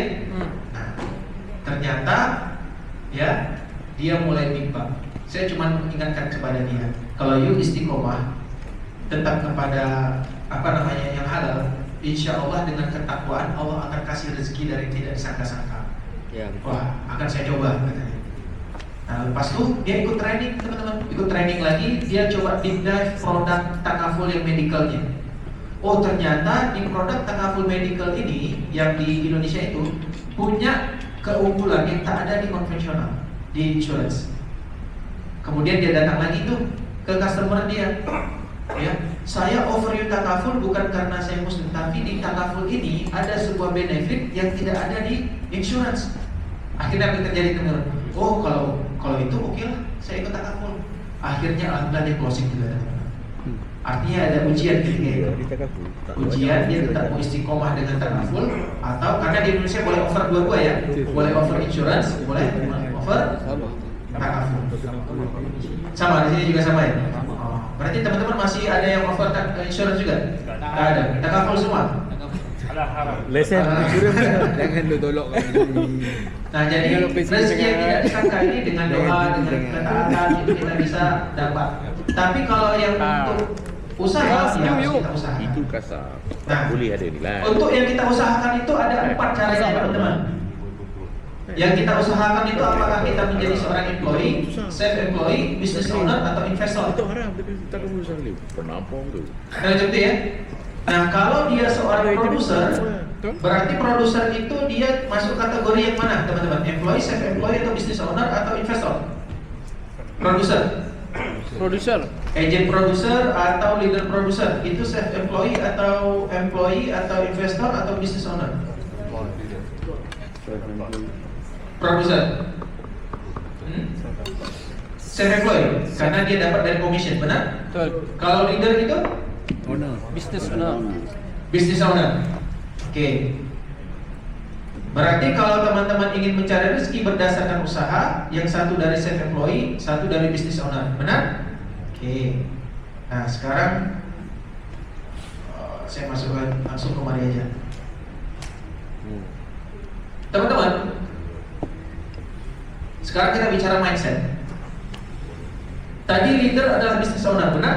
Benar. Kalau dilakukan oleh orang yang memiliki mindset self-employed, kira-kira dia bisa berhasil tak melakukan pekerjaan business owner?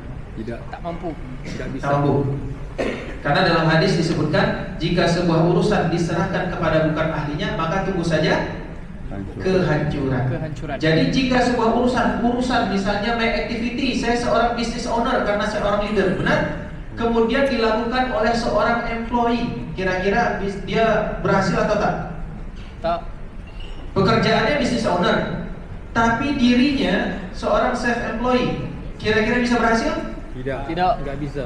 Atau kebalikannya, dia self-employed tetap aktivitinya self-employed tapi dirinya investor, bisa berhasil? Tidak. Tak bisa. Artinya supaya orang berhasil bagaimana caranya? Pekerjaan dengan dirinya harus Seiring. sama, benar tak? Kalau pekerjaan business owner, maka capability-nya juga harus business owner. Kalau pekerjaannya self-employed, maka dirinya juga harus self-employed. Nah, cuman pertanyaannya macam ini teman-teman. Untuk mendescribe atau mengidentify activity itu sangat mudah. Tadi teman-teman sudah bilang agent itu self-employed, leader itu adalah business owner, benar? Ya. Tapi untuk mengidentify capability bisa tak? Saya ini seorang employee, self-employed, business owner, atau saya ini seorang investor, bisa? Atau pertanyaan seperti ini, teman-teman bisa explain to me, bisa menjelaskan kepada saya bagaimana cara jadi leader di sistem teman-teman? Kalau saya ingin menjadi leader, gimana caranya? Dia perlu dibina. Apa caranya? Bagaimana caranya? Dia perlu dibina, perlu dilatih.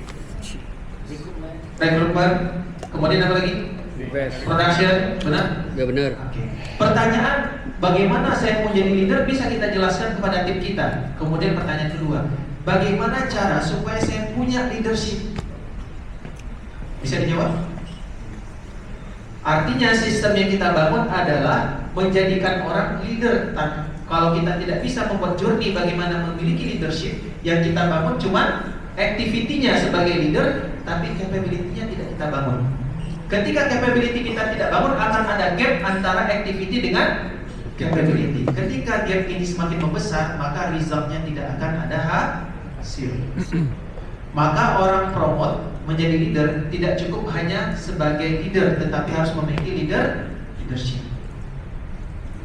Sekarang kita coba lihat sistem kita. Kita bisa mengidentify, kita bisa mengexplain how to be a leader di sistem kita, benar? Nah, sekarang seharusnya kita juga bisa menjelaskan bagaimana supaya memiliki leadership pada diri kita. Karena leader tanpa leadership, tim kita akan mati. Benar tak? Leadership tanpa menjadi leader, kita tak punya tim sama sekali. Oh, saya punya leadership, tapi tak pernah jadi leader. Ada tim tak? Tak ada. Oh, saya sudah jadi leader, tapi tak punya leadership. Kira-kira bagaimana timnya? Mati. Makanya berdasarkan tadi hadis Nabi, jika sebuah urusan diserahkan kepada bukan ahlinya, maka tunggu saja kehancuran. Maka antara activity dengan capability harus match, jangan ada gap. Saya pahami teman-teman? Contoh, kalau ada yang masih mengatakan, oh Mas Awang saya tak mau develop tim saya, kenapa? Itu kos. Saya udah bagi belanja mereka makan, apa semuanya kos keluar. Kalau kita masih menganggap development tim itu sebagai kos, berarti kita bukan business owner. Kenapa? Karena bagi business owner, development team adalah investment, bukan cost. Hal yang sama tetapi memiliki perspektif yang berbeda. Bahasa saya bisa pahami ya? Kalau ada yang harus ya. Nah, ternyata activity yang sama bisa dipahami dengan dua angle yang berbeda, dua cara yang berbeda karena cara berpikirnya. Ya, jadi ketika teman-teman membangun tim dan promote timnya, jangan lupa promote juga skillnya, develop juga skillnya, capability-nya. Bukan hanya levelnya saja. Oh, tim saya sudah banyak leader, Mas Awang. Oke, leader itu activity. Oke, nah pertanyaannya capability-nya macam mana? Pertanyaan selanjutnya, bagaimana cara mendevelop capability? Kalau mendevelop activity, mungkin kita sudah biasa kan kayak gitu ya. Buat recruitment, buat selling, buat GPOP, buat BOP, bla bla bla, itu kan activity semua. Yeah. Nah, sekarang bagaimana cara mendevelop capabilities? Capability itu ada 3, what, how, dan why. Ya, sudah pukul berapa? 12.40. Kita rehat pukul berapa teman-teman semua? 12.45. 12.40. Yang lagi? 1,5. Sampai di sini ada dulu mau ditanyakan. Problem terbesar teman-teman, kenapa jarang saya masuk kemari ya?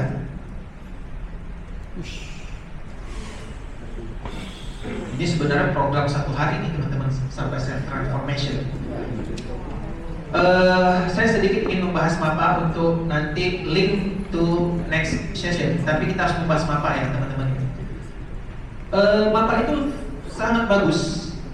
Teman-teman tahu MAPA ya?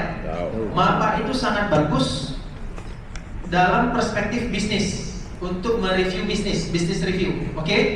Tetapi MAPA itu tidak bisa meng-capture behavior. Saya bagi contoh. Active agent. Kapan di MAPA agent itu dikatakan aktif? Dalam rumus MAPA kapan dikatakan aktif? Agent itu dikatakan aktif kapan? Submission atau issued? Submission atau issued? Issued kan? Kalau dia issued, maka dia aktif. Betul. Kalau misalnya teman-teman mendapatkan data, agent teman-teman tak ada yang aktif bulan ini. Kira-kira kenapa? Tak ada submission. Malas, tidur, tak bergerak gitu ya. Padahal belum tentu dia malas, belum tentu dia tidak bergerak. Itu pokoknya. Karena active agent itu mengukur outcome, bukan mengukur effort. Padahal dia sudah prospek, dia sudah presentation, cuman dia tidak closing, sehingga tidak terhitung sebagai active agent. Makanya ada agent yang curhat, tahu curhat teman-teman? Curhat tahu? Curahan hati. Curhat. Curahan viral. Mas Awang, saya tak mau lagi lah sama leader itu. Kenapa? Saya sudah capek-capek usaha, karena tak closing dia bilang saya malas. Ada yang macam itu? Ada. Kenapa dikatakan malas? Karena dia tak aktif. Padahal aktif itu kalau issue. Dia sudah submit pun kalau tak issue cashnya dia tak dihitung sebagai aktif agent. Padahal usaha yang dia sudah lakukan sudah begitu banyak. Nah, oleh karena itu kalau saya dalam mendevelop personal agent atau personal leader, saya tak menggunakan mapa semuanya, tapi saya menggunakan ini. Ya, rumus ini. Rumus ini menggunakan konsep Nabi, jika sebuah urusan diserahkan kepada bukan ahlinya, maka tunggu saja kehancuran. Ya, nah urusan itu adalah activity, keahlian itu capability, hasilnya adalah resultnya. Oke, biasanya kalau result bermasalah, orang akan memberikan advice tingkatkan activity, benar? Betul. Tambah activity-nya. Misal activity-nya dia sudah melakukan 30 kali prospek per day. Hasilnya didapatkan adalah ACE-nya kalau 30 per day, harapannya hasilnya berapa teman-teman? 1. Kalau case kemarin, saya ada session juga di sini case kemarin, dia 30 per day, dia dapatnya adalah 60. Oh, banyaknya. 60.000 APE. Oh. Sehingga kalau dia mau sampai ke 125.000, maka apa yang dilakukan? 60. Tambah 60 per day. 60.000 TBC. Rumusnya kan sesederhana itu, benar tak? Pertanyaannya, bisa tak 60 per day? Tak. Kalau dia mau triple hasilnya, triple berarti jadi berapa tuh? 60, 125. Kalau dia misalnya mau 250 misalnya, berarti apakah ini kita naikkan jadi 90 per day? Jadi sebenarnya kalau result bermasalah, yang diperbaiki bukan hanya activity, capability-nya coba kita lihat. Ternyata kalau kita lihat ada agent lain dengan 30 per day, dia bisa sampai ke 125.000. Ya. Berarti secara activity dia sudah fulfill. Yang masalah adalah Capability. Dia ni kena bagi training lain. Bisa dipahami maksudnya teman-teman? Jadi kalau ada result yang tidak kita capai, itu semua bukan masalah activity, ada problem di capability yang harus kita solve. Nah sekarang pertanyaannya, how to identify capability? Saya bagi contoh.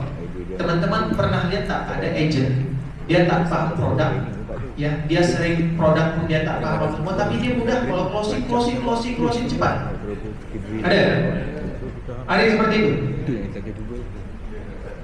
Apa nanti impactnya kalau ada yang seperti itu? Mispresentation, persistensinya jelek, kemudian ada komplain dari customer, benar? Nah kalau kita lihat dari capability, problemnya di mana? How? Kalau how problemnya, dia pasti susah closing. Oke, saya bagi rumusnya. Kalau agent Anda susah closing, berarti masalahnya di how. Tapi kalau agentnya closingnya mudah, tapi persistensinya masalah, itu masalahnya di what. Kalau agentnya tak mau lagi activity-nya drop, berarti masalahnya di why. Bisa dipahami? Saya ulangi ya. Kalau agent you tak mau lagi melakukan activity-nya drop, berarti masalah di why. Kalau dia mudah closing, tapi bisnisnya tak bagus, banyak komplain bla bla bla, berarti masalah di what. Tapi kalau dia susah closing, masalahnya di how. Oke? Nah, sekarang saya kasih contoh. Ada agent susah closing, kemudian leadernya bilang, "Yuk ikut training produk lagi." Sesuai tak? Tak. Kenapa? Training produk itu untuk what? Oke. Berarti kalau dia susah closing, seharusnya how itu apa teman-teman? Skill, benar? Skill itu apa yang mau diperbaiki? Skill ada dua, hard skill dan soft skill, benar? Ya. Apa beda hard skill dan soft skill? Mas Awal, problem agent saya adalah soft skillnya. Oke, soft skillnya. Terus apa solusinya? Sebelum bagi solusinya, you paham tak soft skill itu apa? Kalau kita tak paham soft skill, bagaimana kita bisa bagi solusi? Apa itu soft skill teman-teman? Kenapa bisa kita katakan agent kita problemnya di soft skill? Pertanyaannya soft skill itu apa? Ini satu terakhir saya bagi tahu ya, ini sering menjadi problem. perbedaan soft skill dengan hard skill. Oke. Supaya nanti saya tulis di sini aja nih.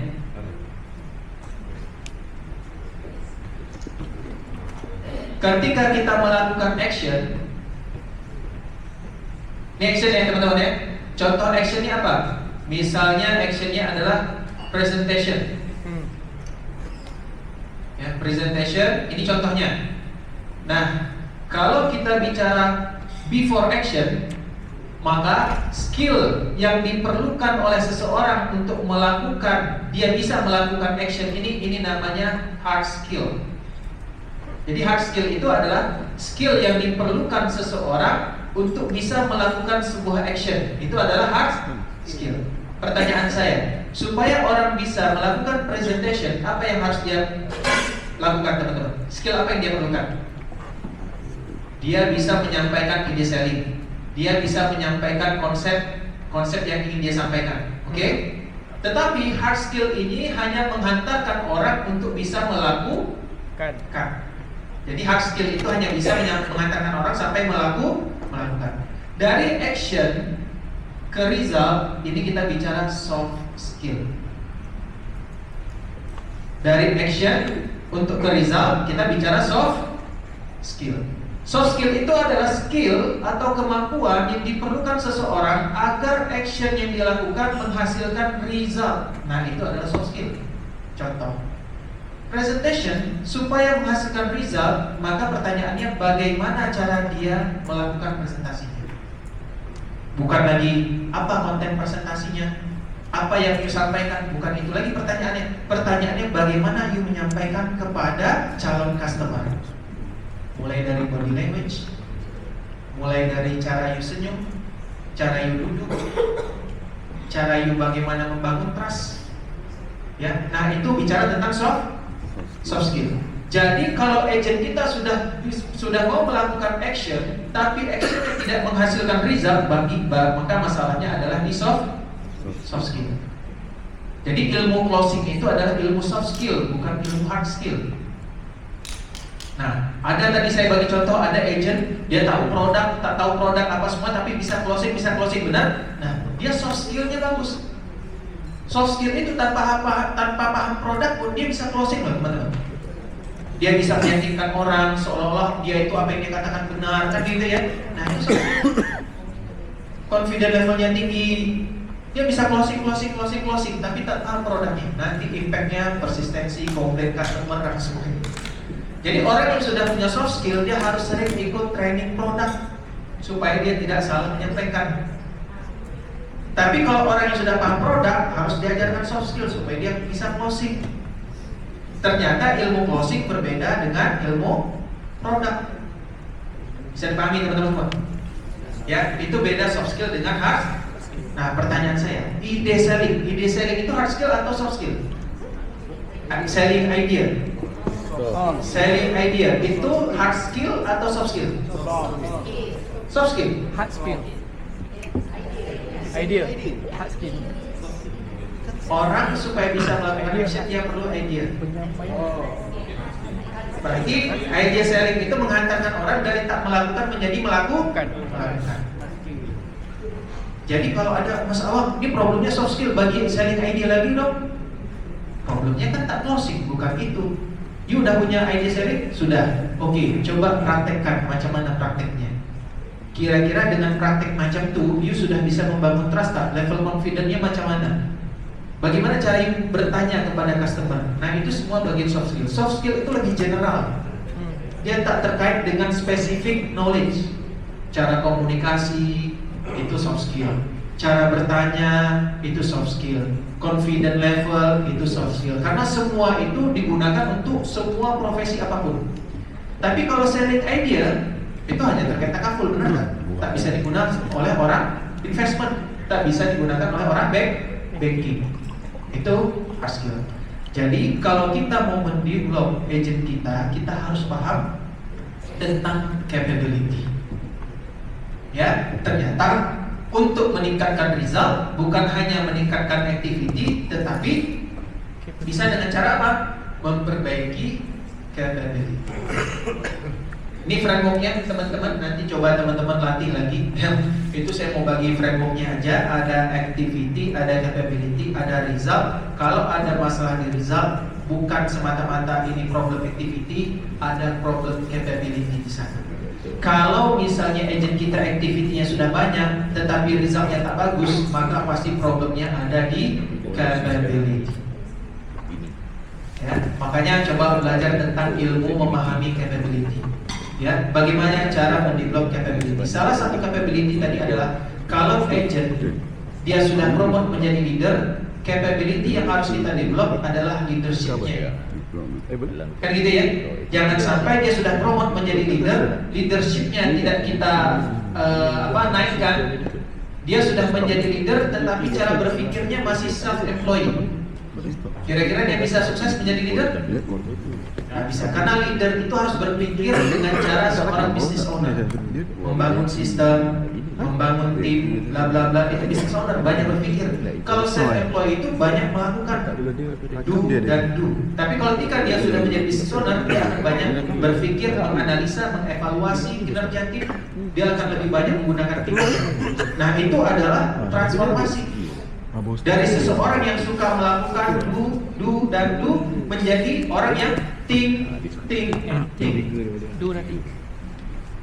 Tapi kalau seorang leader masih do, dia menjadi self-employed lagi. Do. Ya, nah sekarang kita coba melatih cara berpikir. Cara berpikir itu menggunakan instrumen. Nah, inilah instrumen yang biasa saya gunakan ketika coaching dan mentoring leader. Kita akan lihat activity-nya. Kalau sudah oke activity-nya, kita lihat capability-nya. Ya, saya yakin orang yang sudah masuk ke bisnis ini pasti dia akan melakukan activity. Problemnya adalah punya capability atau tidak. Ketika dia sudah melakukan activity banyak, tidak ada hasil, maka itu akan kembali lagi. Dia akan jadi malas. Benar? Malas lah saya melakukan ini, kenapa? Tak ada hasil. Ada tak orang yang mau melakukan terus tak ada hasil? Ada tak? Tak mau. Pasti akhirnya kalau tak ada hasil, dia akan malas melakukan activity. Makanya secepatnya kita harus memperbaiki supaya dia tidak malas. Ya. Oke, teman-teman semua, sudah pusing? Nanti setelah ini akan banyak activity, ya, yang akan setelah Zoom ini teman-teman akan banyak menggerakkan tubuh. Ya, tadi sudah melatih otak, nah nanti melatih badan lagi setelah makan akan menjadi energi. Ya, jadi teman-teman semua ada yang boleh tanyakan dulu? Kira-kira problemnya sudah ada gambaran untuk bagaimana mendesain sistem, atau kalau ada problem-problem terkait rezeki tawakal tadi sudah ada bahan untuk didiskusikan? Sudah? Sudah mulai loyo. Mana lebih enak berpikir atau bekerja, teman-teman? Lebih enak bekerja ya. Makanya dalam rumus bisnis owner, ketika Anda tidak mau berpikir, cari orang yang mau berpikir untuk Anda. Makanya bisnis owner itu punya advisor, punya konsultan yang membantu dia untuk berpikir. Jadi teman-teman di sini, Mas Awal, saya pusing nih dari tim saya ini masalahnya apa, problemnya apa. Saya tak mau lagi berpikir, capek saya berpikir. Cari orang yang mau berpikir untuk Anda. Invest. Saya invest yuk, bantu saya berpikir apa yang terjadi dengan tim saya. Daripada saya capek berpikir, benar tak? Nanti hasil pikirannya biar saya execute, saya bantu. Jadi yang capek-capek berpikir, sewa konsultan. Kalau you lihat company besar, mereka punya konsultan tak? Punya advisor tak? Punya. Makanya saya beberapa advisor tempat saya sekarang saya menjadi advisor karena mereka malas berpikir untuk terkait syariah. Oh, kita tak mau berpikir masalah syariah, kami panggil you yang bikin syariah. Mungkin sih. Ya. Nah, jadi itu teman-teman semua yang dapat saya sampaikan. Jika tidak ada yang ditanyakan lagi, mudah-mudahan apa yang saya sharing bisa bermanfaat bagi teman-teman semua. Dan mohon maaf jika banyak hal yang saya sampaikan terlalu padat gitu ya, karena memang waktunya belum lagi nanti kita bicara how to transform orang-orang yang biasanya do supaya mau think gitu ya, atau yang biasanya think mau do gitu ya, yang self-employed menjadi business owner, bagaimana transform capability ya. Nah, mungkin itu yang dapat saya sampaikan, kurang lebih dan mohon maaf jika ada perkataan yang salah, itu karena saya merasa dekat dengan teman-teman semua. Meskipun teman-teman semua tidak merasa dekat dengan saya, itu masalah saya sendiri. Karena itu jauh jarak ya. Saya tutup dengan Assalamualaikum warahmatullahi wabarakatuh.